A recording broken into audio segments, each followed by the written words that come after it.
बिस्मिल्लाहिर्रहमानिर्रहीम। अस्सलाम वालेकुम। आज 16 अक्टूबर बरोज़ बुध हम बात करेंगे 3 अहम केसेस के हवाले से। पाकिस्तान तहरीक इंसाफ ने अपना जो लाहेअमल का ऐलान किया, यानी तरमीम के ख़िलाफ़ शदीद मुज़ाहमत का ऐलान किया गया है, जबकि वफाकी काबीना का भी कल होने वाला इजलास मुलतवी कर दिया गया है। सेनेट के इजलास एजेंडा में भी आइनी तरमीम शामिल नहीं की गई। इसका मतलब ये वाज़े हो गया कि हुकूमत के पास अभी तक वो नंबर पूरे नहीं कर सके और ना ही कोई मौलाना फजल रहमान के साथ कोई ब्रेक थ्रू। आज की मुलाकात और जो इशाइया था नवाज शरीफ और रायविंड में जाती उम्रा में, उसका इसका मतलब है कोई नताइज नहीं बरामद हुए। चूँकि आज वाज़ेह तौर पर मुस्लिम लीग नून ने कह दिया कि अगर आइनी अदालत नहीं होनी तो फिर हमें उसका कोई फ़ायदा नहीं है, फिर आइनी तरमीम का हमें फ़ायदा नहीं है। उसके ऊपर हम बात करेंगे। सबसे पहले हम बात कर लेते हैं 2-3 केसेस के हवाले से। सलमान अकरम राजा साहब की आज मुख्तलिफ मुकदमात में दरख्वास्त ज़मानतों पर समाअत हुई है। दहशतगर्दी अदालत में वो आज ख़ुद पेश हुए और दहशतगर्दी अदालत लाहौर में 5 मुकदमात में 5 अक्टूबर को पुलिस पर तशद्दुद और जलाओ घराव के मुकदमात में समाअत हुई। अदालत ने पाकिस्तान तहरीक इंसाफ के रहनुमा सलमान अकरम राजा, अफजाल अजीम की अबूरी ज़मानतों में 24 नवंबर तक तौसीक़ करते हुए रिकॉर्ड तलब कर लिया। सलमान अकरम राजा और अफजाल अजीम के ख़िलाफ़ थाना इस्लामपुरा दीगर पुलिस स्टेशन पर 5 अक्टूबर को पुलिस पर तशद्दुद और जलाओ घराव के मुकदमात थे। ये पाकिस्तान तहरीक इंसाफ के 2 रहनुमा थे जिनकी ज़मानत की दरख्वास्तों पर समाअत हुई है और अदालत ने इनकी ज़मानत की जो दरख्वास्तें हैं उसको तौसीक़ की है। दूसरी तरफ सनम जावेद के वारंट गिरफ़्तारी जारी किए गए हैं और आज दहशतगर्दी अदालत में मुख्तलिफ़ मुकदमात में जो ट्रायल है समाअत हुई है। जज अरशद जावेद ने समाअत की और उनकी जानिब से सनम जावेद की जानिब से हाज़री माफ़ी की दरख्वास्त दी गई थी, जिसको मुस्तरद किया गया है। दहशतगर्दी अदालत में मुस्लिम लीग नून का ऑफिस जलाने समेत 9 मई के दीगर मुकदमात की समाअत जज अरशद जावेद ने की। अदालत ने सनम जावेद की हाज़री माफ़ी की दरख्वास्त मुस्तरद करते हुए इस्तफ़सार किया कि मुलज़मा के गुज़श्ता समाअत पर वारंट गिरफ़्तारी जारी हुए आज क्यों पेश नहीं हुई। जब वारंट गिरफ़्तारी जारी हो चुके हैं तो हाज़री माफ़ी की दरख्वास्त दायर नहीं हो सकती। सनम जावेद के वकील ने मौक़िफ़ अख्तियार किया कि मुलज़मा बीमार हैं। अदालत ने कहा अगर मुलज़मा बीमार हैं तो मुलज़मा का कोई मेडिकल सर्टिफिकेट क्यों नहीं पेश किया गया। मुलज़मान के गैर हाज़िर होने से ट्रायल ताख़ीर का शिकार हो रहा है। आइंदा समाअत पर तमाम मुलज़मान ट्रायल के लिए पेश हों। अदालत ने अदम पेशी पर सनम जावेद के काबिल ज़मानत वारंट गिरफ़्तारी जारी कर रखे हैं। 10 अगस्त को इंसदाद दहशतगर्दी अदालत में थाना शादमान हमले समेत 9 मई के दीगर मुकदमात में समाअत हुई थी और तब से ये चलते आ रहे हैं। रुबीना जमील की हाज़री माफ़ी की दरख्वास्त भी मुस्तरद की थी और आयशा अली भुट्टा वो पेश हुई थी और बाकी पाकिस्तान तहरीक इंसाफ की जो क़यादत है वो पेश हुई थी और अदालत ने वारंट गिरफ़्तारी उनके बरकरार रखे हैं। आज डॉक्टर यास्मीन राशिद की जानिब से गुफ्तगू की गई है अदालत में। जब वो पेश हुई दहशतगर्दी अदालत में तो मौजूदा आइनी तरमीम के हवाले से और जस्टिस मंसूर अली शाह साहब के हवाले से उनका कहना था। PTI रहनुमा डॉक्टर यास्मीन राशिद का कहना था कि आइनी तरमीम की मज़म्मत की जानी चाहिए, इस मुल्क को बहुत नुकसान होगा। ये तरमीम मखसूस नशिस्तों पर सुप्रीम कोर्ट के फ़ैसले की वजह से लाई जा रही हैं। दहशतगर्दी अदालत पेशी के मौके पर मीडिया से गैर रस्मी गुफ्तगू करते हुए डॉक्टर यास्मीन ने कहा कि ये तरमीम अदलिया को तबाह करके रख देंगी और मुल्क में इंसाफ ख़त्म हो जाएगा। जस्टिस मंसूर अली शाह ने फ़ैसला दिया, उसकी वजह से ये उनके पीछे पड़े हुए हैं। उनका ये लोग पाकिस्तान से इंसाफ को ख़त्म करना चाहते हैं। ये कठपुतली हुकूमत है जिनके इशारे पे चल रही है, सबको मालूम है।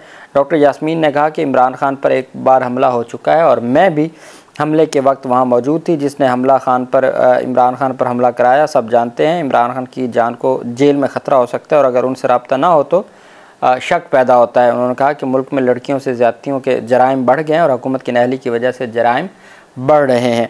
जिस पुलिस ने जराइम की रोकथाम करनी थी वो पुलिस हमारे पीछे लगाई हुई है। उन्होंने कहा कि पाकिस्तान में जो गैर मुल्की मेहमान आए हैं उनकी इज़्ज़त करते हैं और अच्छी बात है मुल्क में SCO इजलास हो रहा है, हमें एशियाई ममालिक का अलग ब्लॉक बनाने पर तवज्जो देनी चाहिए और IMF का मुतबादिल इदारा बनाना चाहिए।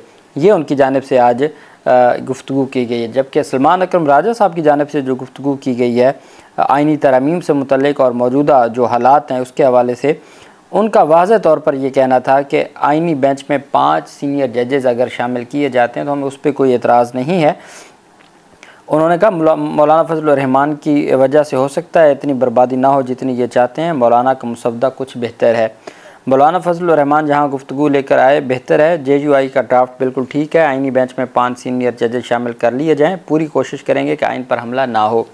सलमान अकरम राजा का कहना था ये लोग नई अदालत इसलिए बनाना चाहते हैं कि मनपसंद जज हो। उसमें एक इनका भी अपना मकसद इनका मकसद चार्टर ऑफ डेमोक्रेसी नहीं है।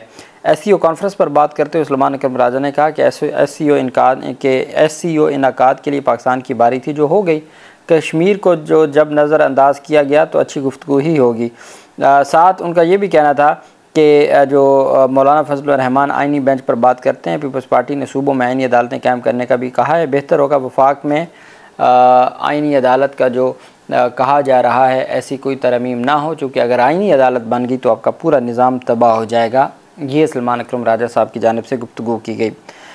दूसरी तरफ जो अहम पेशरफ सामने आई है वो पाकिस्तान तहरीक इंसाफ की जानिब से अलामिया पेश किया गया है। सियासी जमात का इजलास हुआ।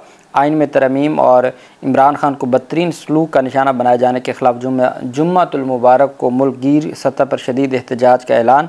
सियासी कमेटी की जानिब से अडयाला में कैद इमरान खान से रवा रखी जाने वाली ज़्यादतियों की शदीद मज़म्मत। इमरान खान के बुनियादी हकूक़ और उन तक अहल खाना और तहरीकी कायदीन की रसाई फौरी बहाली का मुतालबा। तमाम रीजनल और मकामी तंजीमात को तमाम ज़िली हेडकोार्टर्स पर नमाज जुम्मा के बाद भरपूर पुरअमन एहतजाज की हदायत। आइनी तरमीम के ज़रिए दस्तूर को मसख करने की हुकूमती कोशिश को कबूल नहीं किया जाएगा। इजलास में पार्लिमान के दोनों ऐवानों में तरमीम का रास्ता रोकने की हर मुमकिन कोशिश की जाएगी।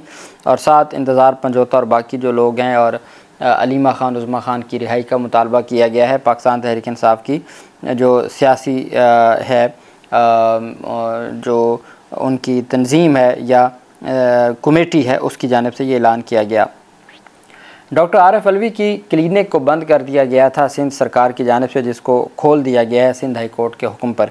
सिंध हाई कोर्ट ने अलवी क्लिनिक खोलने का हुक्म दिया है। नाज़िर सिंध हाई कोर्ट ने अलवी क्लिनिक का दौरा किया। अदालत आलिया के नाज़िर ने सिंध हाई कोर्ट के हुक्म पर अलवी क्लिनिक खोल दिया। क्लिनिक से मरीज़ों का रिकॉर्ड निकाल लिया गया। साबिक सदर आरिफ अलवी की अहली और साहबजादे ने क्लिनिक डीसील करने के लिए दरख्वास्त दायर की थी और उस पर फिर जो आर्जी तौर पर क्लिनिक को खोल दिया गया। इंटरम रिलीफ के तौर पर जो क्लिनिक है उसको खोल दिया गया है, चूँकि उसमें उनका ये कहना था कि काफ़ी सामान मौजूद है और उस को मद्देनज़र रखते हुए और कई ऐसे हमारे मरीज़ हैं जिनका डाटा वहाँ पर मौजूद है। इस बुनियाद पर अदालत ने ह्यूमन राइट्स की बुनियादों पर बुनियादी जो हकूक़ हैं उनको मद्देनज़र रखते हुए बुनियादी इंसानी हकूक़ को मद्देनज़र रखते हुए ये आर्जी तौर पर अलवी क्लिनिक खोलने का हुक्म दिया।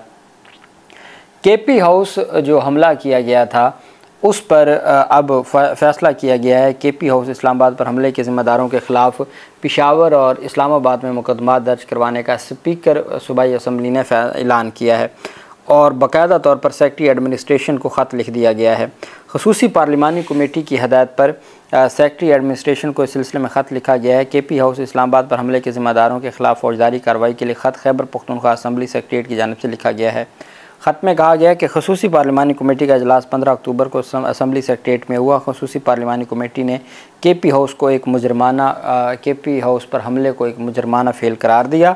मतन में मज़ीद लिखा गया कि सेक्रेटरी और एडमिनिस्ट्रेशन एडवोकेट जनरल की मुशावरत से मामले को फ़ौरी आगे बढ़ाएँ, मुलव्वस अफराद के ख़िलाफ़ कानून के मुताबिक फ़ौजदारी कार्रवाई के लिए मुकदमा दर्ज करवाएँ।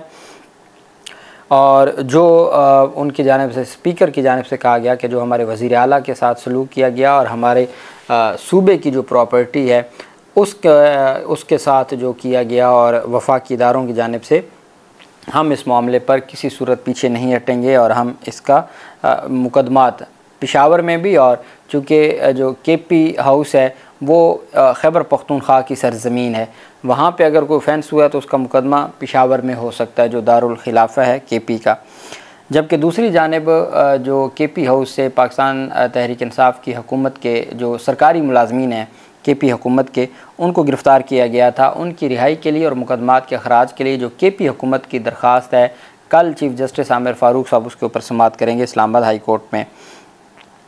दूसरी तरफ जो अहम पेशरफ सामने आई है वो एक तो अख्तर मेंगल की जानिब से कुछ देर पहले एक तो पाकिस्तान तहरीक इंसाफ के 2 सेनेटर्स के भी लापता होने की ख़बरें आ रही हैं, लेकिन अख्तर मेंगल ने ट्वीट किया है चंद लम्हे पहले। वो कहते हैं जी कि मैंने मेरी जो पार्लियामेंट लॉजेस में मेरा रूम है वहाँ पर मेरे जो पार्टी सेनेटर थे नसीमा एहसान, उनको वहाँ पे बंद किया हुआ है अपने अपार्टमेंट में और उसके जो बेटे हैं उसको अगवा कर लिया गया है। मीनवाइल कहते हैं मेरी जो पार्टी के दूसरे सेनेटर हैं कासिम रोंजो, वो जो अपने इलाज मुआवजा के लिए गए थे हॉस्पिटल और वो उस वक्त से ट्रेस नहीं हो रहे और वो लापता हो गए हैं।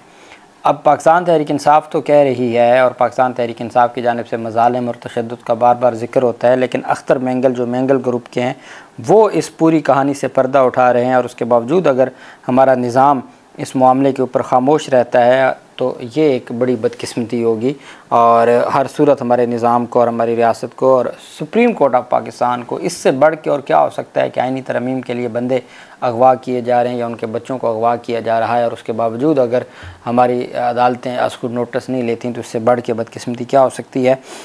अभी कुछ देर पहले ऐलान किया गया है कि वफाकी काबीना का इजलास, चूँकि पार्लिमानी कमेटी से जो मुसवदा है वो वफाकी काबीना को आना है, वफाकी काबीना से मंजूरी के बाद आइनी तरमीम है वो वफाकी काबीना से मंजूरी के बाद फिर आगे ऐवान में पेश होनी थी। वफाकी काबीना का इजलास कल जो होना था उसको मुलतवी कर दिया गया है अचानक और तमाम वज़रा को इन्फॉर्म कर दिया गया है। साथ कल जो सेनेट इजलास है उसका एजेंडा जो जारी कर दिया गया है उसमें आइनी तरमीम को कल के एजेंडे में शामिल नहीं किया गया। अब उससे यही नज़र आ रहा है कि मौलाना फजलुर रहमान को मनाने के लिए, चूँकि मौलाना फजलुर रहमान आइनी अदालत में मान नहीं रहे, नून कहती है कि आइनी अदालत के बगैर आइनी तरमीम का कोई फ़ायदा नहीं है, तो इस वजह से और पाकिस्तान तहरीक इंसाफ ने मुल्क भर में एहतजाज का ऐलान कर दिया है। ये सारी सूरत हाल है। अल्लाह पाक पाकिस्तान का हामी नासिर हो। बहुत शुक्रिया। अल्लाह हाफिज़। पाकिस्तान जिंदाबाद।